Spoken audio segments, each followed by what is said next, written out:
안녕하세요. 잘들 지내셨죠? 사도행전, 사실은 이제 제 4강이죠. 사도행전 설교 살펴보도록 하겠습니다.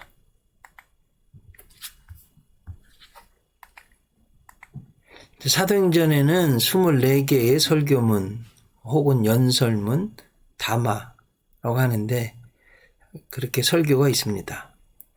이제 잘 아시듯이 전반부는 사도행전에 베드로의 설교가 9번 나옵니다. 사도행전 1장에 또 성령 충만, 최초의 성령 받은 사도행전 2장, 그 뒤에 한 설교, 그리고 나면서부터 40여 년 된 안진뱅이 일으키고 난 뒤에 설교 세 번째 사도행전 3장, 또 사도행전 4장, 사내들인 공회서의 설교, 또 사도행전 5장, 8장, 또 사도행전 10장 유명하죠. 고넬료 가정에 최초의 이방인의 가정에 가서 설교에서 설교 들을 때 성령 충만 받았습니다. 그 설교 사도행전 11장 설교, 9번째는 사도행전 15장. 뭐 설교라기보다는 보고 연설일 수 있겠어요. 최초의 세계 교회 제1의 공회의라고 할까요? 이렇게 9번 베드로의 설교가 나옵니다. 이제 사도행전의 후반부는 바울의 설교도 9번 나옵니다. 사도행전 13장에서 또 14장, 17장, 20장, 22장, 24장, 26장, 27장, 28장에서 이렇게 나옵니다. 특별히 사도행전 28장을 보면 마지막 장인데 사도 바울이 로마로 가는 그런 여정이 잘 나와 있습니다. 이렇게 전반부는 베드로 사도의 설교가 중심이고 후반부는 바울 설교의 사도가 이렇게 9번 나오고요. 이제 가마리엘의 설교도 있고 담화라고 할 수 있겠죠. 이제 스데반 집사님 설교 한 번 딱 나옵니다. 사도행전 7장이고요. 야고보 사도, 여기서 나오는 야고보는 예수님의 동생 야고보입니다. 사도행전 15장은 예루살렘 회의죠. 최초의 교회 공회의입니다. 복음이 이방인들에게 전해질 때 어떻게 해야지 신앙생활 잘하고 구원받을 수 있겠는가? 최초의 이제 교회 회의인 거예요. 데메드리오 설교도 한번 나오고 에베소성 서기장 설교도 사도행전 19장에서 또 베스도 설교도 사도행전 25장에서 이렇게 나와서 24번의 설교 또는 연설문이 담화가 나옵니다. 그걸 좀 오늘 살펴보려고 공부해보려고 합니다. 사도행전 설교의 특징을 먼저 좀 보도록 하겠습니다. 첫째, 현대의 설교 형태와 같은 설교는 아니다라는 거예요. 연설문 형태가 더 많고요. 이 설교문 또는 연설문은 크게 이제 4가지 형태에 있습니다. 잘 아시듯이 사도행전은 성령의 행전, 교회 역사, 복음의 전파 과정이기 때문에 첫 번째 전도 설교입니다.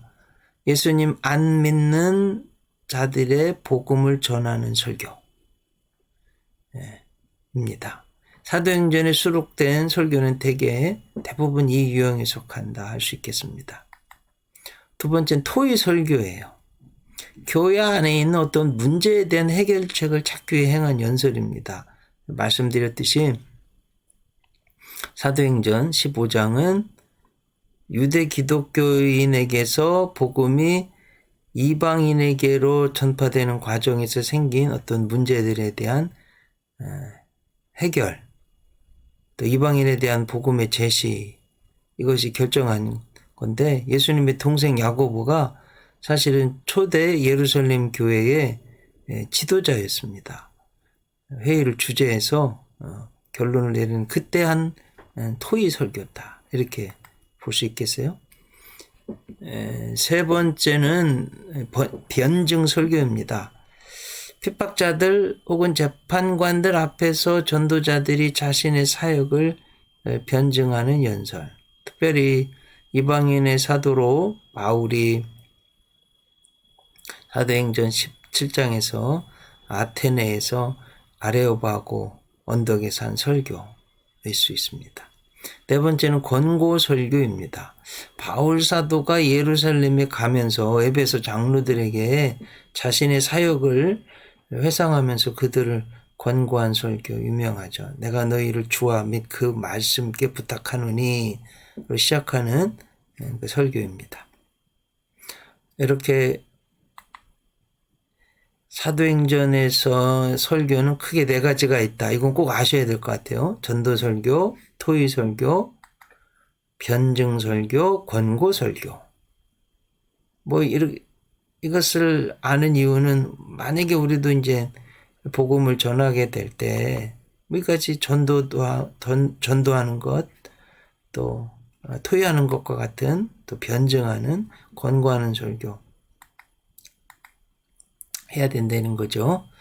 자, 사도행전 설교의 둘째 특징은 사도행전에 수록된 설교 혹은 연설은 당시 행해졌던 설교의 전문이라고 보기는 어려워요.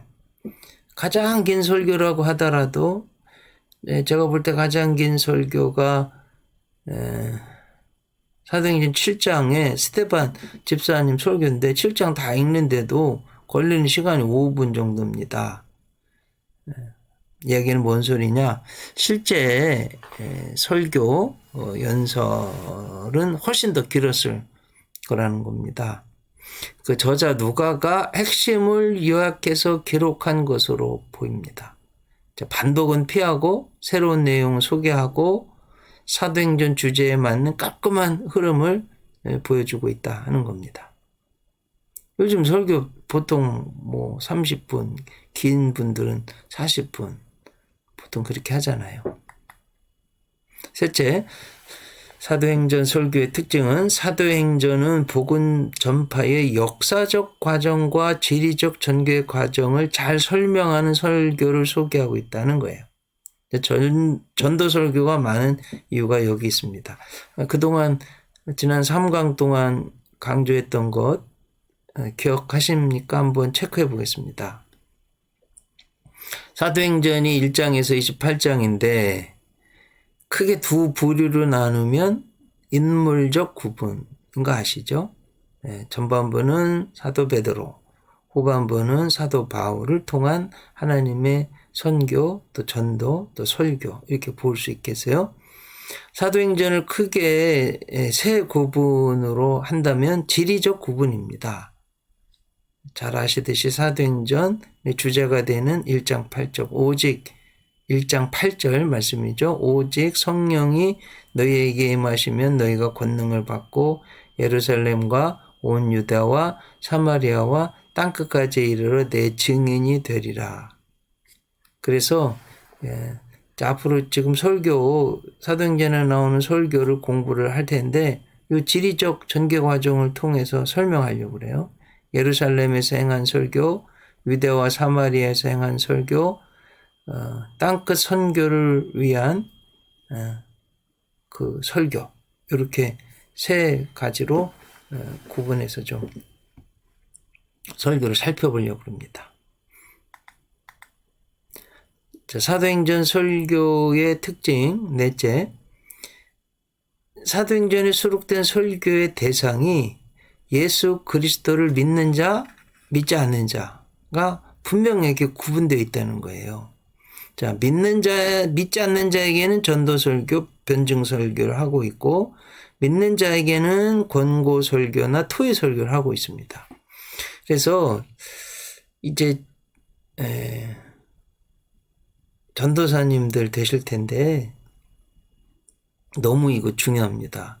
복음을 전하고, 때로는 설교를 하실 때 이 세 가지를 꼭 명심하시면 좋을 것 같아요. 말씀, 복음이죠. 그것을 어떻게 해석하느냐예요. 해석. 그래서 잘 해석해야 됩니다. 어느 관점으로 보느냐. 좀 쉬운 예를 좀 설명드리면 일본 강점기 36년 우리 관점으로 보면 대한민국의 역사관으로 본다면 이건 뭐 탈취고 뭐 이름도 뺏기고요. 언어도 뺏기고 땅도 뺏기고 주권도 뺏기고 너무나 고통스러운 거잖아요. 근데 이걸 말이에요. 일본의 사관으로 보면 일본 사람들은 뭐라고 말하냐면 부산에서 신의주까지 기차 놔주고 항구 개발해주고 학교 세워주고 발전시켜 주었다는 거예요. 이게 말이나 됩니까? 네, 말도 안 되죠. 저는 이런 의미에서 우리 이제 기독교 쪽 관점으로 대한민국 역사를 보는 것도 중요한 것 같아요. 대한민국의 역사를 대한민국의 관점으로 보아야지. 저는 우리 감리교 정동 제1감리교회 장로님이셨던 이승만 장로님이 우리 초대 대통령 된 것도 참 하나님 은혜라고 생각하고 저는 대한민국이 자랑스러워요. 그런데 북한의 관점으로 보면 공산주의 사관으로 보면 대한민국은 태어나면 안 될 나라예요. 이게 이제 어떻게 해석하느냐, 어떻게 보느냐가 이렇게 중요한 거예요. 성경도 똑같습니다. 성경은 더 중요합니다. 그래서 복음, 하나님 말씀을 어떻게 해석하느냐, 이게 중요하고요. 그 다음에 청중, 세 번째는 청중이에요. 복음, 해석, 상황. 저를 설교를 가르쳐 주셨던 연필용 총장님이 그 쓴 책이 제목이 그래요. 복음, 상황, 해석. 설교를 세 단어로 요약하셨는데 뭐 이런 거예요. 상황이 그 설교를 듣는 상황이 청중을 이해하는 게 너무 중요하다는 거죠. 여러분 이런 거예요. 장례식에 가서 돌예배 설교를 하면 안 되잖아요. 말도 안 되잖아요. 그죠? 그리고 이제 돌 축하 예배에 가서 장례식 설교하는 본문을 읽고 설교한다. 말도 안 되는 거잖아요. 너무나 당연한 것 같은데 그런 것처럼 그 청중 상황을 이해하고 하는 건 너무나도 중요한 문제예요. 그래서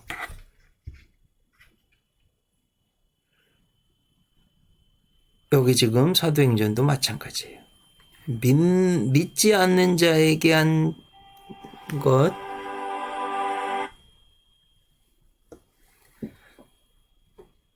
또 믿는 자에게 한 설교, 이거 구분할 줄 알아야 됩니다. 다섯째, 사도행전의 설교의 특징은 초대교회 성도의 예배에 정기적으로 행해진 설교가 있었다는 걸 알 수 있어요. 그래서 이 설교가 예배의 가장 중요한 부분이었다. 지금도 마찬가지죠. 그런데 이런 류의 설교가 사도행전에 한 편도 수록되지는 않았다는 거예요. 그 이유는 복음이 예루살렘 시작해서 땅끝까지 전파되는 과정에서 기록되었기 때문이다는 겁니다. 자, 제가 강조했던 건데 사도행전을 이해하는데 여기 보면 갈릴리 호수 있고 사해 호수 있잖아요. 근데 갈릴리 호수 저 위에 호수 하나가 더 있는데 메롬 호수입니다. 메롬 이렇게 꼭 메롬, 갈릴리, 사해 이 호수 세 가지는 꼭 아셔야 돼요. 사해 옆에가 유대고 그 예루살렘에서 사마리아, 그 갈릴리 이렇게 있는데 말씀드렸듯이 미션 1은 예루살렘과 온 유대입니다. 동질 문화권 전도예요. 두 번째 보면 사마리아 말씀드렸죠.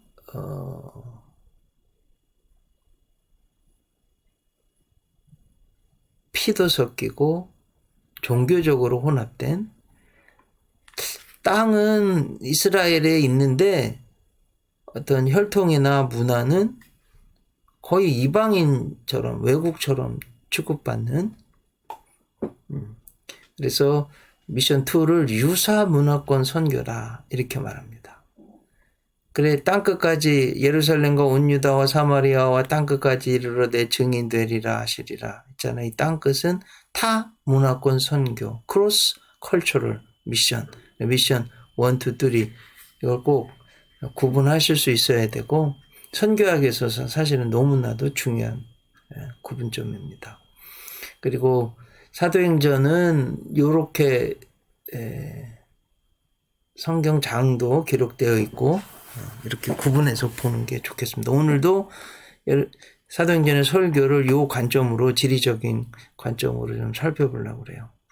자, 그래서 예루살렘 시절의 설교를 보면 스데반 집사님이요. 순교하기 전까지 교회는요. 예루살렘 교회 하나뿐이었어요. 이때 행해진 설교가 바로 베드로 사도를 중심으로 이루어졌어요.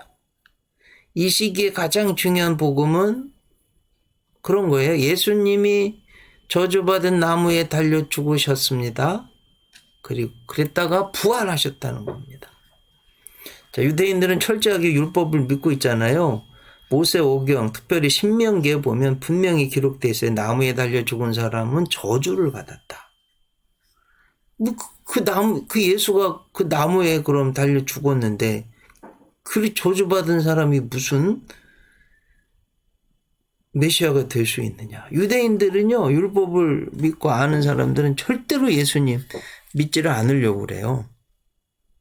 근데 그런 사람들에게 베드로가 복음을 전한 거예요. 그 설교 핵심을 보면 그러면 보세요. 이제 신명기부터 21장 22절 사람이 만일 죽을 죄를 범함으로 네가 그를 죽여 나무 위에 달거든 그 시체를 나무 위에 밤새도록 두지 말고 그날에 장사하여 내 하나님 여호와께서 내게 기업으로 주시는 땅을 더럽히지 말라.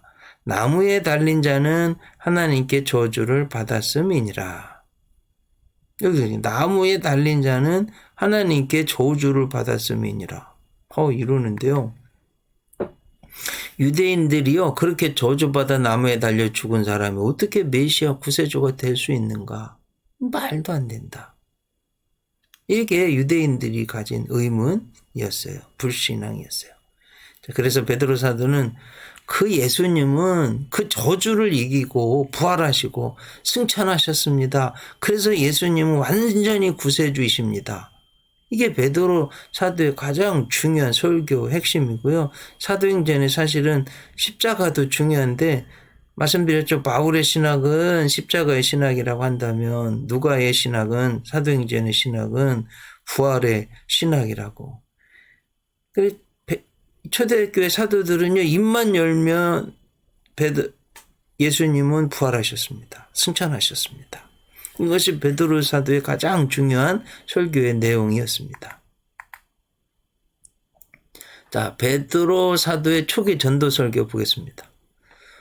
자, 오순절 마가다락방에서 120문도가 모여서 간절히 기도할 때 갑자기 하늘로부터 급하고 강한 바람 같은 불의 혀 같은 성령이 각 사람 위에 임해가지고 성령 충만을 받았잖아요.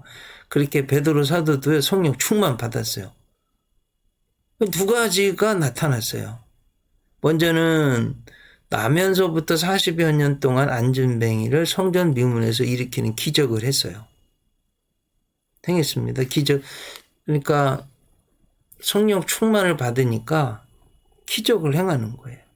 두 번째는 세계 15개국에서 모인 유대인들에게요, 설교했어요. 그 설교의 핵심은 예수님은 죽음을 이기시고 부활하셔서 하나님이 주로 만드셨고 승천하셨습니다. 예수님은 부활하셔서 구주가 되셨고 그 구세주이신 예수님을 하나님이 승천케 하셨습니다. 이거예요. 그래서 누구든지 그 예수님을 예수 그리스도의 이름을 부르고 믿고 회개하는 사람을 구원을 받는다. 구원을 받습니다. 그게 베드로 설교의 초기 전도 설교의 가장 중요한 핵심입니다. 그래서 설교 한 번에 막 3,000명, 5,000명 구원받게 된 거예요. 사실은 초대교회는 시작부터 대형교회 메가처치로 시작한 겁니다. 초기 설교 중에서 이제 오순절 설교 한번 구체적으로 보겠습니다. 부활하신 주님을 만난 후 예수님의 명령을 순종한 제자들.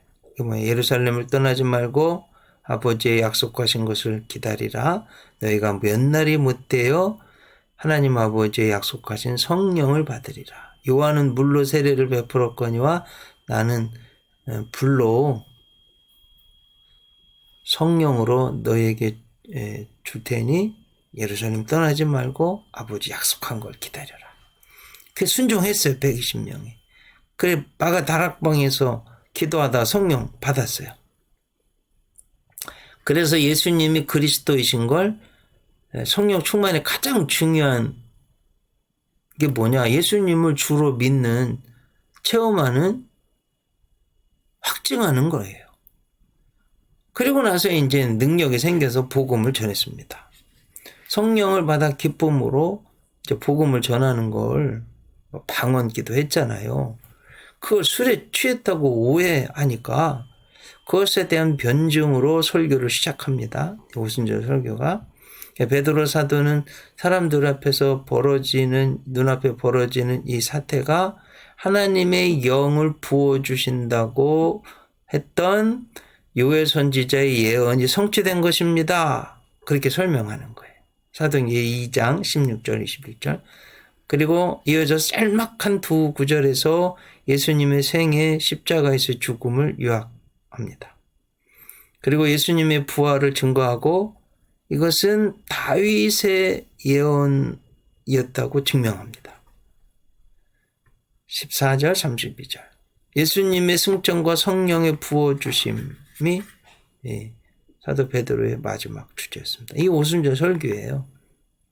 그렇게 하나님은 예수님을 주님으로 그리스도로 삼으셨습니다. 예수님의 부활을 그리스도에 관한 예언의 성취로 그렇게 설교했어요. 말씀드렸듯이 베드로 사도의 설교의 대상은 유대인이었어요. 사실은 예수를 십자가에 못 박아라 했던 그 유대인들에게 한 설교예요. 너희가 십자가에 못 박은 예수님을 하나님께서는 주님과 그리스도로 삼으셨다고 외치는 거예요. 베드로의 설교에 그들은 양심의 가책을 받은 거예요. 예수님을 자기들이 죽게 했는데 그 예수님이 메시아라고 부르니 가책을 받는 거죠. 형제들아 우리가 어찌할까 그렇게 절규했습니다. 그때 베드로가 그들에게요. 너희가 회개하여 각각 예수 그리스도의 이름으로 세례를 받고 죄 사함을 받으라. 그리하면 성령의 선물을 받으리니 이 약속은 너희와 너희 자녀와 모든 먼데 사람 곧 주 우리 하나님이 얼마든지 부르시는 자들에게 하신 것이라. 라고 구원으로 초청하고 있습니다. 이게 이제 베드로 사도의 예루살렘에서의 초기 설교, 오순절 설교예요. 자, 그 다음에 이제 사도행전 3장의 설교 보는 거예요. 베드로 사도가 120문도가 오롯이 기도했을 때 성령 충만 받은 거 다 아시잖아요. 그러니까 영안이 열렸네요. 한번 보세요. 성경을 좀 깊이 보세요. 매일 갔던 성전이에요. 성전 미문에 늘 앉아있던 안진병, 40여 년 동안 안진병이었으니까 베드로하고 요한 사도가 성전에 자주 갔을 거 아니에요. 근데 예전에는 안 보였어요. 근데 지금은 성령 충만 받으니까 그 사람이 보여요. 이게 여러분, 이게 성령 충만 받은 사람들의 은혜예요. 우리 귀한 분들, 강의를 듣는 분들, 이런 영안 열려지시길 정말 축복합니다.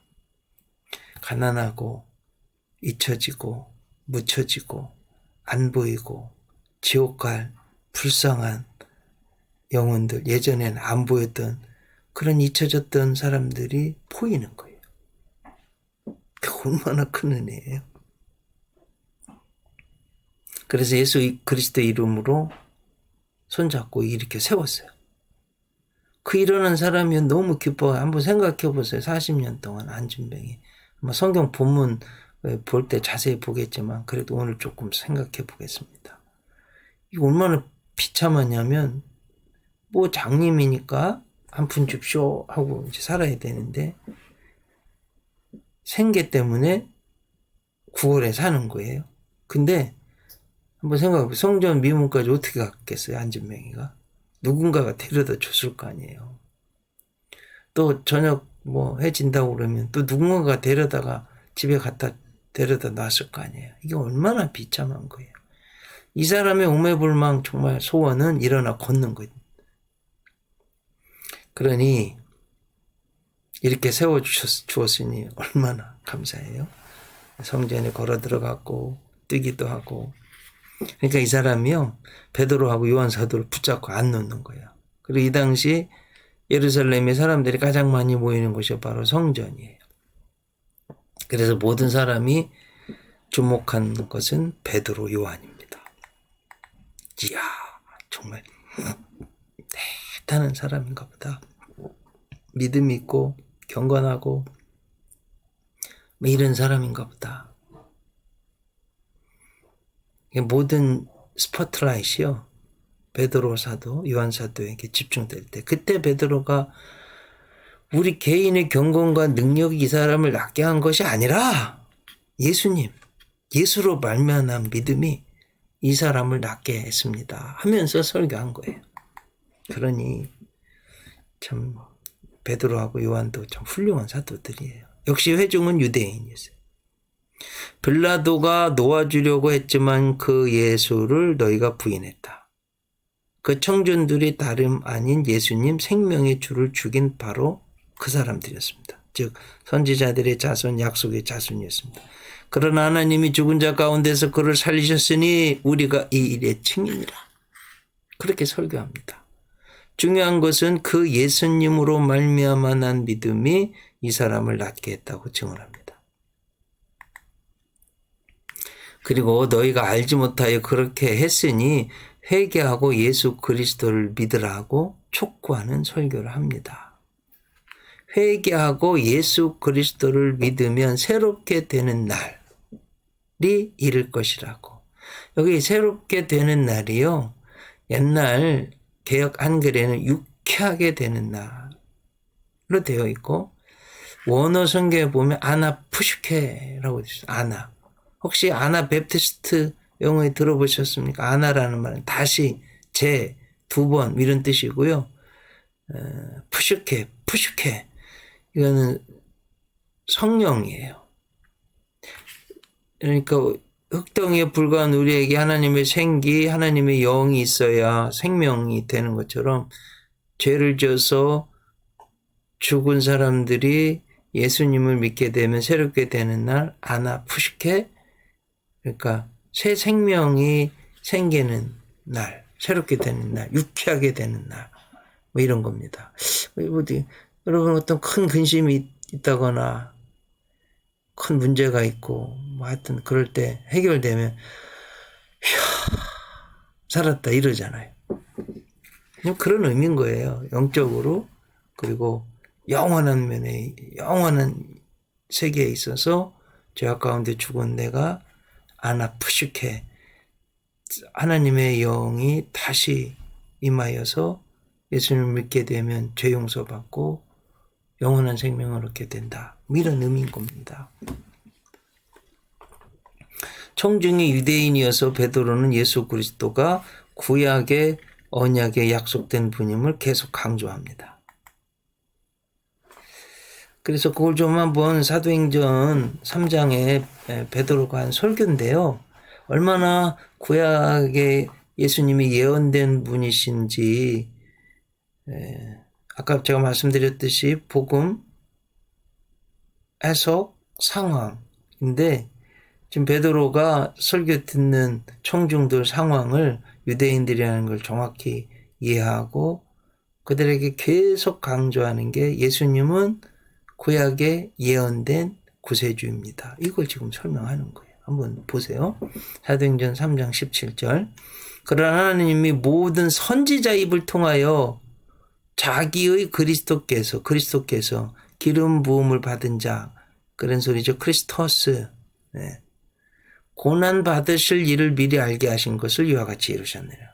선지자 입을 통해서 이미 예언됐다는 거죠. 3장 20절도 보면 너희를 위하여 예정하신 그리스도. 예정됐다는 거예요. 예언됐다는 거예요.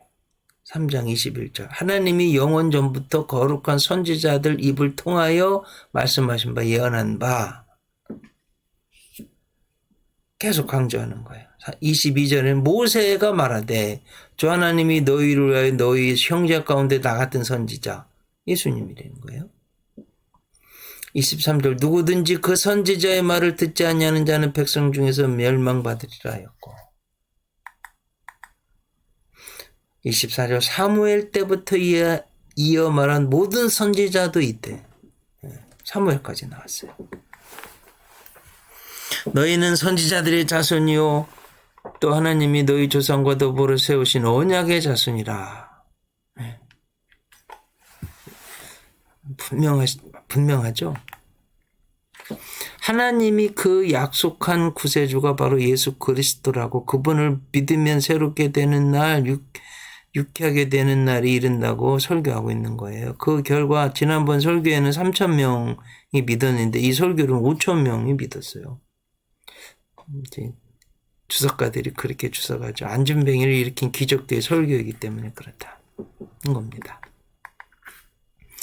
자, 산헤드린 공회에서의 설교예요. 좀 기억해 보세요. 예루살렘에서 베드로 사도가 성경에 9번 설교했는데 그 중에 예루살렘 초기 예루살렘의 설교 첫째 사도행전 2장 성령 충만 받고 사도행전 3장 나면서부터 40년 동안 안전병 일으키고 나서 자 그렇게 복음을 전하다가 이제 잡혀가지고 산헤드린 공회에서 한 설교를 한 말씀이에요. 산헤드린 로마 제국이 이스라엘에 허락해 준 공회입니다. 지금의 국회 같은 거예요. 이 산헤드린 공회에서 예수 그리스도를 죽이자고 의결한 곳입니다. 이해되셨죠, 여러분? 이스라엘의 최고의 종교 지도자들, 정치적인 힘을 가지고 있던 사람들의 모임이 산헤드린 공회예요. 예수님을 죽게 만든 것도 그 산헤드린 공회, 그 장소입니다. 지금 베드로가 지금 여기 산헤드린 공회에 끌려왔어요. 예수를 죽이도록 결의한 대제사장들, 공회 의원들이 있습니다. 그 사람들에게 예수 그리스도의 십자가 부활, 복음 전파가 뭐 당연히 금지되어 있는 거죠. 그런데 베드로는 그 사람들에게 예수를 죽인 장본인들에게요. 예수님 설교하는 거예요. 무엇보다도 그들은 최고의 학문, 율법에 대한 전문가들이에요. 베드로는 갈릴리 호수의 어부 출신으로 학문 없는 범인. 뭐 본문할 때 자세히 하겠지만 아그람마타. 학문 없는 범인이 아그람마타예요. 아는 부정어입니다. 아는. 그래서 노미는 뭐라고 그럴까? 법, 뭐 규정 이런 거고요. 아가 붙으면 법이 규정이 없는 것. 그러니까 아노미 현상이라고 그러잖아요. 뭐 무법, 천지 그런 거잖아요. 예.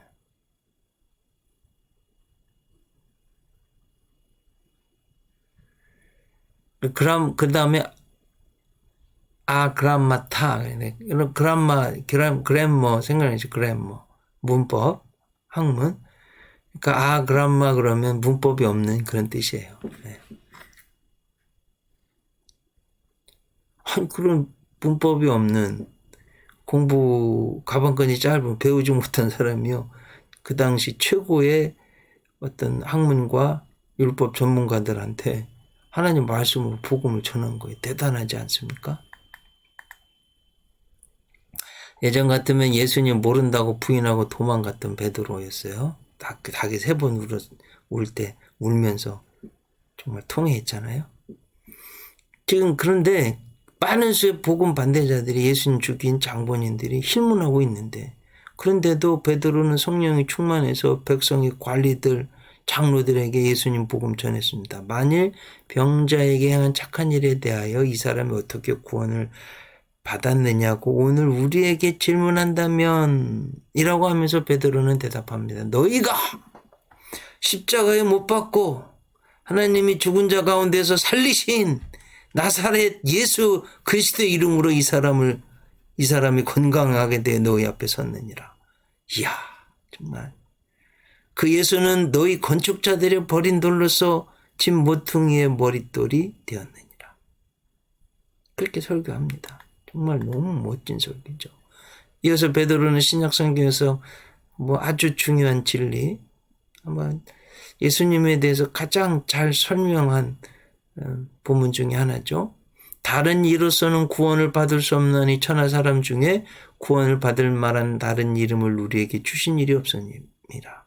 종교다원주의 이런 거예요. 서울 남산을 올라가는데 남쪽에서 올라가든 동쪽에서 올라가든 서쪽에서 북쪽에서 올라가든 똑같이 산 꼭대기 올라가면 된다. 하나님은 being itself, 그러니까 존재의 근원. 그런데 그 하나님께 올라가는 길은 기독교로도 올라갈 수 있고 유교로도 올라갈 수 있고 힌두교로도 이슬람교도 불교로도 올라갈 수 있지. 다 올라가기만 하면 되지. 이렇게 말하는 거예요.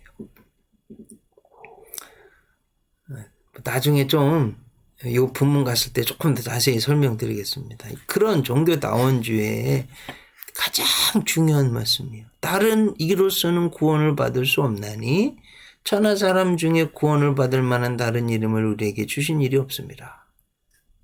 이렇게 복음을 전하는데도 사내들인 공회 회원들은요 그 학문 없는 범인의 설교를 막지 못했어요. 얼마나 성령 충만하고 능력이 있었는지. 특히 성전 위문에서 병 나은 사람이 그들 앞에 있었기 때문입니다. 사도행전에 나오는 유대인들을 향한 전도 설교 형태의 특징이 있어요. 첫째, 유대인들이 악한 행위를 지적해요. 너희들이 그를 죽였다. 이방인들에게는 이방인들이 지녔던 하나님에 대한 무지 분명히 제시를 합니다. 하나님이 그 다음 구원행 하나님이 그를 살리셔서 주와 그리스도가 되게 하셨다. 그렇게 유대인들에게 그리고 이방인들에게는 하나님을 창조주와 구원의 주로 선포하고 있습니다.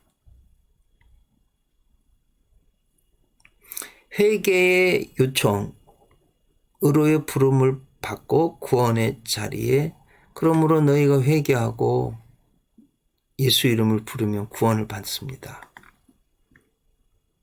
자, 이 전도 설교를 좀 더 세분해 보면 다음과 같습니다. 전도 설교를 제시하는 각 상황에 관련된 도입부, 예수님 삶, 순환, 부활에 관한 캐리그마.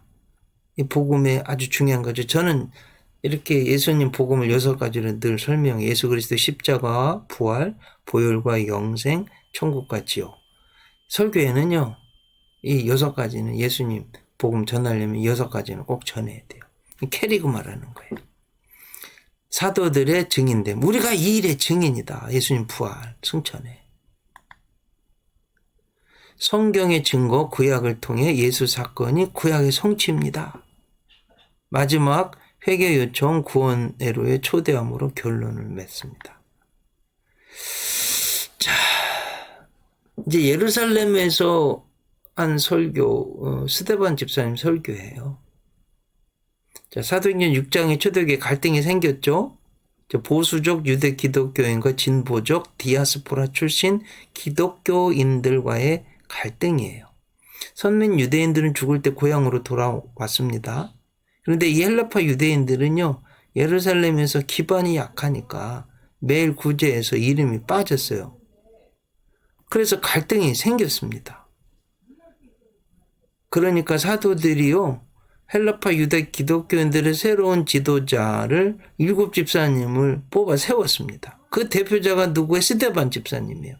그래도 스데반 집사님이 딱 한 번 설교했는데 그게 사도행전 7장입니다.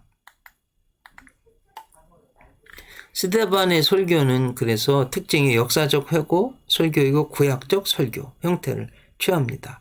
아브라함의 이야기 시작하고 요셉, 그다음 모세 설교의 결론에서요. 성전은 하나님이 거하시는 장소가 아니라 여러분 우주 만물을 창조하시고 다스리시는 우주보다 크신 하나님이 어떻게 조그마한 성전 예루살렘 성전을요 그렇게 중요하게 생각하긴 했는데 대제사장들 그 서기관들이요. 근데 하나님은요 거기에 거하시는 하나님이 거하시는 장소가 아니라 예배 하나님께 나아가는 장소라고 그럽니다. 이 예배와 예수 복음을 거부한 유대인들에 대한 지적이 바로 너희들이 그걸 거부했다. 이게 설교입니다. 그러니 예루살렘 성전을 기반으로 살아가는 대제사장들이 가만히 있겠어요? 돌로 쳐 죽였죠. 네. 결과적으로 스데반의 설교가 예수 복음을 유대인이 거부하고 결국 예배와 복음이 유대인에게서 유대인으로 가게 되는 사도행전의 주제를 잘 보여주고 있습니다. 자, 그 다음에는 이제 사마리아의 설교. 이제 사도행전 8장을 읽어보면 스데반이 돌에 맞아 죽고 사도 외에는 다 흩어지게 되었습니다. 특별히 7 집사님이 흩어졌어요. 하나님의 뜻은 예수님의 복음이 예루살렘으로부터 유대, 사마리아, 땅끝까지 전파되는 거예요.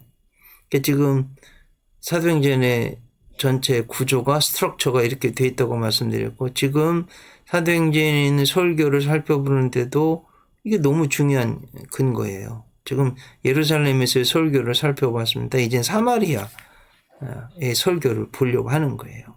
근데 문제는 초대교회 성도들이 단 한 명도 예루살렘을 떠나질 않는 거예요. 복음을 전하러. 결국 스데반 집사님 설교로요. 예루살렘 교회는 사도 외에는 다 피난 가게 됩니다. 그 흩어진 사람들이 두루다니며 복음의 말씀을 전할세. 이게 사도행전 8장에 있어요. 특히 헬라 기독교인이 피난 가면서 그 복음이 이제 유대와 사마리아 지방에 전파됩니다. 복음이 교회가 전파되는 과정이에요. 한번 표를 하나 보려고 그래요. 사도행전을 전체를 한눈에 보는 하나의 또 표인데 지리적으로 보면 말씀드렸죠. 예루살렘, 온 유다와 사마리아 땅끝까지. 성경장은 1장부터 7장까지가 예루살렘이고요. 유대 사마리아로 전파되는 게 8장에서 12장이고요. 13장에 안디옥 교회에서 이제 이방인의 사도 그 최초의 선교사 세워서 선교하게 돼. 땅끝 28장까지 땅끝 선교입니다. 중심 인물은 예루살렘은 베드로고요. 사마리아 성에 가서 복음 전한 분은 빌립 집사님이고요. 땅끝까지 복음을 전한 분은 바울 사도가 주인공이에요. 대상을 보면 예루살렘은 유대인이고 사마리아는 사마리아인이고 땅끝은 이방인들, 전 세계 사람들이죠. 교회 발전을 보면 예루살렘 교회에서는 든든해졌죠. 교회가 확립이 됐죠. 사마리아는 확장이 됐고 13장부터 28장까지는 복음이요 전 세계로 땅끝까지 확장되는 과정이에요. 핵심 단어 교회의 역사, 성령의 역사다. 이렇게 볼 수 있겠습니다. 또 하나 그림을 가져왔는데요. 예루살렘 1장부터 7장, 온 유다와 사마리아 8장부터 12장, 빌립 집사님, 그리고 땅끝은 13장부터 28장까지 사도 바울. 자, 빌립의 설교를 보면 잘 아시듯이 사마리아 쪽은 아수르 제국에 멸망당한 후 인종적, 피가 섞였어요. 종교적, 우상 숭배, 혼합이 된 지역이에요. 유대인들이 혐오하는 지역입니다. 아예 가지를 않아요. 사람들도 혐오해요. 요한복음 4장에 보면 수가성, 사마리아의 수가성의 여인, 많은 남자를 거쳐서 지금도 결혼하지 않은 남자와 살고 있는 어떻게 보면 정결치 못한 여인, 가련한 여인, 예수님이 찾아가셨네요. 그러니 그때 그 여인이 뭐라고 한지 아세요? 유대인의 남자가 왜 사마리아 여인에게 말을 거냐 뭐 이런 거예요. 말도 안 했던 거예요. 그 당시 예수님 당시에는. 이해되셨죠? 그런 곳에 헬라파, 그러니까 이방인의 어떤 경향을 가지고 있는 유대 기독교인 빌립 집사님이 복음을 전하게 된 것은 하나님의 섭리가 있다는 거예요. 우리나라로 보면 저 북한이, 그럼 동양의 예루살렘이 평양이었잖아요. 평양 대풍성에 길선조 목사님을 통해서 그리고 그 뒤로 100만 명 구령 운동이 일어났었잖아요. 근데 6.25 전쟁 통해가지고 그분들이 막 대한민국으로 피난 와가지고 세워진 대표적인 교회가 영락교회고요. 한경직 목사님. 또 곽선희 목사님도 피난 오셔서. 감리교로 말하면 김선도 목사님, 광림교회, 금난교회 김홍도 목사님, 또 김창현 목사님. 이런 분들 다 북한에서 피난 와가지고 정말 기라성 같은 목사님들을 통해서 대한민국 놀라운 교회들이 세워지게 된 것처럼, 이게 스테반 집사님이 돌에 맞아 죽으니까 다 피난 가서 뭐 했냐? 복음 전한 거예요. 복음 전한 거예요. 그런데 아니 놀랍게도요, 이 사마리아 성에 있는 분들이 필립 집사님이 복음을 전하는데 일심으로 받아들인 거예요. 놀라운 역사가 있었어요. 그리고 하나님은 그 성공한 자리를 떠나게 하셔서 한 영혼을 얼마나 중요하게 생각하셨는지 목회적으로 성공한 필립 집사님을요, 광야로 내어 모르셨어요. 인도하셨어요. 가보니까 이티오피아 여왕 간닥의 국거를 맡은 넷이 한 사람이 성전에 와서 예배드리고 또 돌아가고 있는데, 그 두루마리 성경을 읽고 있어요. 이사야 선지자를 글을 읽는데 도무지 무슨 소리인지 못 알아들어요. 도살장으로 끌려가는 양 같다 그러니 못 알아 이게 누군지. 예수님이라고 설명을 해주는 거예요. 우리의 죄를 뒤집어 쓴 어린 양, 그분이 예수님. 그 자리에서 예수님 받아들이고 그 자리에서 세례받은 거 아니에요. 다시 한번 이 표를 보는 거예요. 예루살렘, 온 유다, 지금 사마리아, 예루살렘과 온 유다는 동질 문화권 전도라고 미션 1, 그리고 미션 2, 사마리아, 유사 문화권 선교, 미션 3, 땅끝 선교, 타문화권 선교. 꼭 구분하시고 기억하시기 바랍니다. 이제 고넬료 사마리아 지역이죠. 이방 지역이에요. 최초 고넬료 집에서 베드로 설교예요. 최초로 이방인에게 복음을 전하는 설교입니다. 유대인이 이방인의 집에 가서 설교하는 거 최초의 일입니다. 베드로가 가기를 원치 않는 거예요. 하나님이 보자기 안에 각종 더러운 그 부정한 짐승들이 있었잖아요. 하나님이 먹으라고 그러잖아요. 저는 부정한 음식을 먹지 않았습니다. 그러니까 하나님이 정한 것을 네가 부정하다고 하지 말라고, 이제 누가 데리러 오면 가서 복음 전하라고. 하나님 뜻인 줄 알고 3번이나 환상이 있어서 고넬료 가정에 사람 보내는데 피장 시몬의 집에 있는 베드로가 그 환상을 이제 알고서 하나님이 나를 부르시는 거구나, 가라고 하시는 거구나, 가가지고 가서 복음을 전한 거 아니에요. 만유의 주 대신 예수 그리스도로 말미암아 화평의 복음을 전하사 이스라엘 자손들에게 보내신 말씀이에요.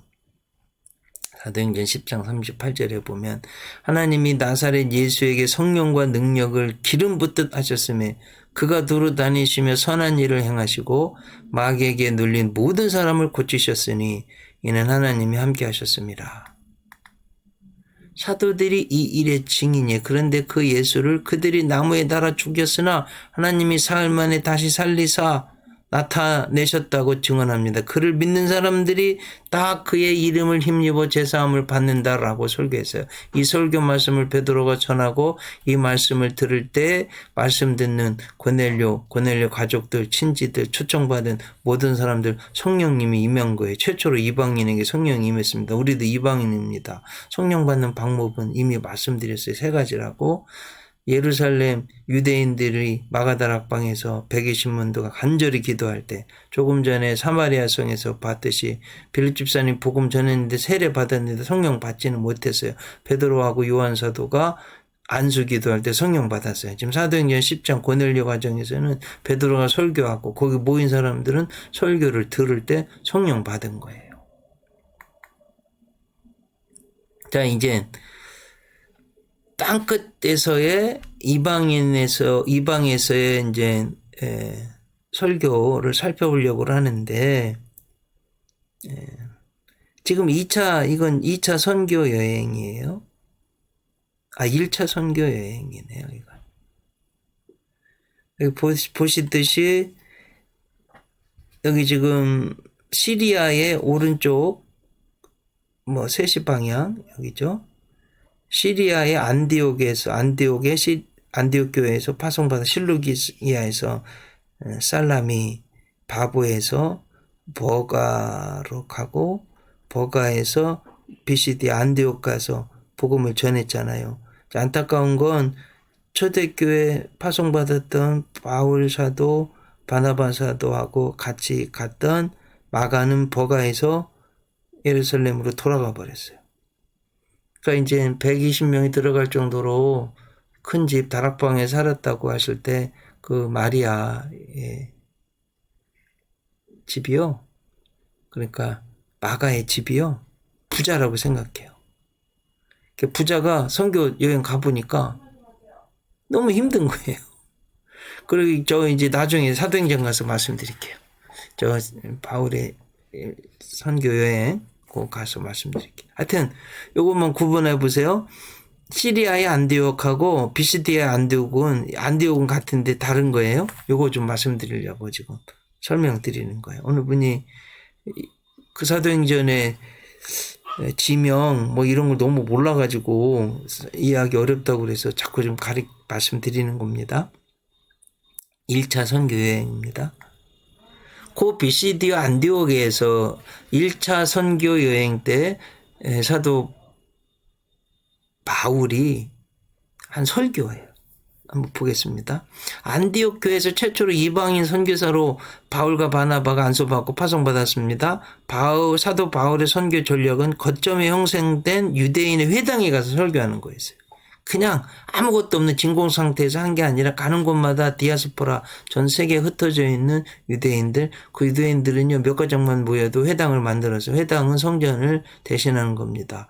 지금 교회의 원형이 회당이에요. 거기 가서 설교하는 거예요. 그리고 사도 바울은 산헤드린 공회원이고 랍비였습니다. 어느 곳에 가든지 설교할 수 있는 자격이 있었어요. 그 회당에서의 설교이기 때문에 대상이 디아스포라 유대인이죠. 또 그 안에는 로마 다신 종교의 회의를 가진 무슨 신이 이렇게 매일 치사하게 서로 시기하고 질투하고 싸우냐 이거에 회의감을 가지고 있었던 로마인들이 있었어요. 그 하나님 경외자고 그래. God fearer, 신 경외자. 사도행전에 자주 나옵니다. 그래서 구약적 설교, 역사적 설교를 통해서 다윗의 후손으로 오신 예수 그리스도가 바로 구주이십니다. 부활하셨습니다. 하나님이 예수를 부활하게 하셨습니다. 회당에서요, 바울이 설교한 거예요. 예수를 믿는 자는 구원을 받는 복음을 전합니다. 그런데 유대인들은요, 이 복음을 안 받아들여요. 이방인들은 근데 열렬히 받아들였어요. 그러니까 유대인들이 시기가 가득해가지고 복음 전파를 방해합니다. 선교를. 그래서 최초의 선교사 바울과 바나바가 이제 이방인에게로 복음을 전하겠다고 전환점으로 삼게 되는 게 지금 BCD 안디옥에서의 설교 일들이 한번 보세요. 사도행전 13장 46절. 바울과 바나바가 담대히 말하 이르되 하나님의 말씀을 마땅히 먼저 너희에게 전할 것이로되 너희가 그것을 버리고 영생을 얻기에 합당하지 않은 자로 자처하기로 우리가 이방인에게로 향하노라. 아이 참 이거. 자 보세요. 사도행전 13장 47절 48절 주께서 이같이 우리에게 명하시되 내가 너를 이방의 빛으로 삼아 너로 땅끝까지 구원하게 하리라 하셨느니라. 아니 이방인들이 듣고 기뻐하여 하나님의 말씀을 찬송하며 영생을 주시기로 작정된 자는 다 믿으라. 이제 이거는 사도 바울의 2차 전도 여행이에요. 안디옥에서 길리기아 다소죠. 사도 바울의 탄생지 더베 루스드라. 그래서 사실은 지금 아시아 오른쪽으로 지금 12시 방향, 1시 방향으로 복음을 전하러 가려고 하는데 그리스도의 영이 막아서 인도에 가봤더니 드로아 있잖아요. 지금 여기 터키 드로아. 이 드로아가 트로이 목마 그 항구를 말하는 거예요. 바닷가에 섰더니 저 지금 마게도냐 유럽이죠. 유럽. 마게도냐 지역의 사람이 와서 환상 중에 와서 우리를 도와달라고 환상을 보여요. 사도 바울이.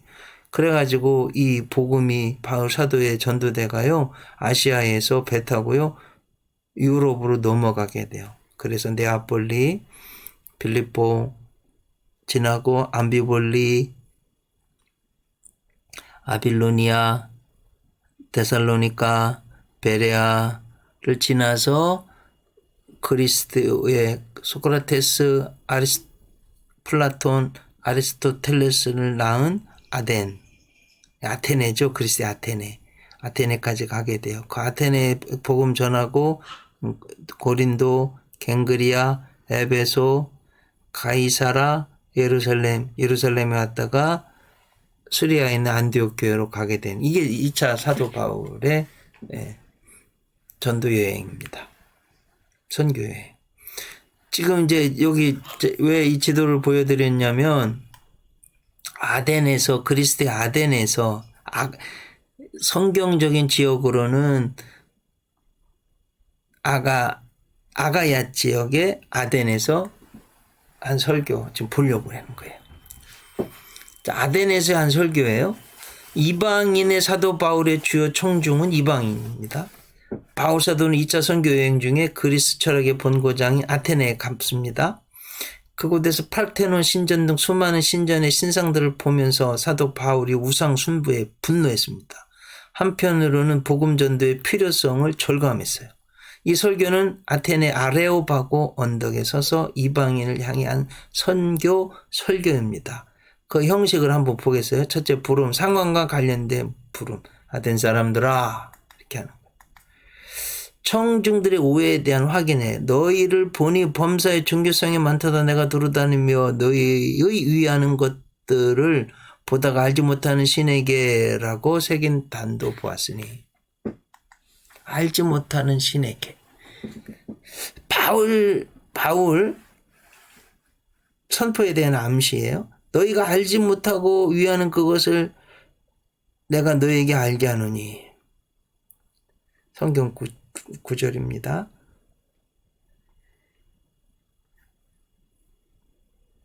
우주와 그 가운데 있는 만유를 지으신 신께서는 천지의 주제신이 손으로 지은 전에 계시지 아니하고.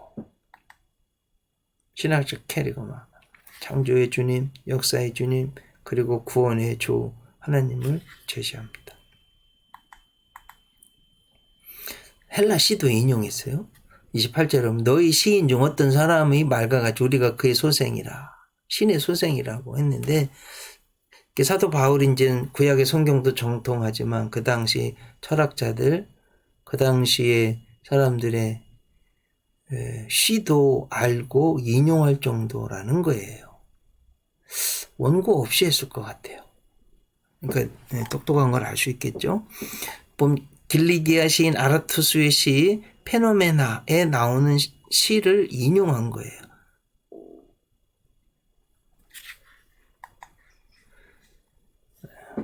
청중들의 오해에 대한 해명. 이와 같이 신의 소생이 되었은즉 신을 금이나 은이나 돌에다 사람의 기술과 고안으로 새긴 것들과 같이 여길 것이 아니니라. 회개로 초청합니다. 알지 못하던 시대는 하나님이 허물지 아니하셨거니와 이제는 어디든지 사람을 다 명하사 회개하라 하셨다. 그리스도는 심판주이시다. 이에 대한 증거로 기독론전 캐리그마를 이제 명확하게 제시합니다. 죽은 자 가운데서 다시 살아나신 예수님이 구세주시다. 모든 사람들에게 증거를 주셨기 때문에 그 하나님을, 그 예수님을 믿어야 된다. 이렇게 복음 전했어요. 근데 이방 철학에 본거지인, 그리스 철학에 본거지인 나된 사람들의 반응이, 어떤 사람은 조롱도 하고, 어떤 사람은 이 일에 대해 네 말을 다시 듣겠다니, 몇 사람이 그를 가까이 하여 믿기도 하고 이랬습니다. 자, 이렇게 해서 뭐 대표적인 사도행전에 나오는 설교들을 쭉 살펴봤습니다. 100% 다 보지는 못했는데 그래도 사도행전에 기록된 설교들 공부했습니다. 애들 쓰셨고요. 아마 다음 주는 오프라인 강의실 강의가 되지 않을까 합니다. 꼭 성경을 가져오시고요. 다음 주부터는 사도행전 본문을 읽으면서 하나님 말씀을 공부하도록 하겠습니다. 한 주도 주님 은혜 가운데 잘 지내시기 바랍니다.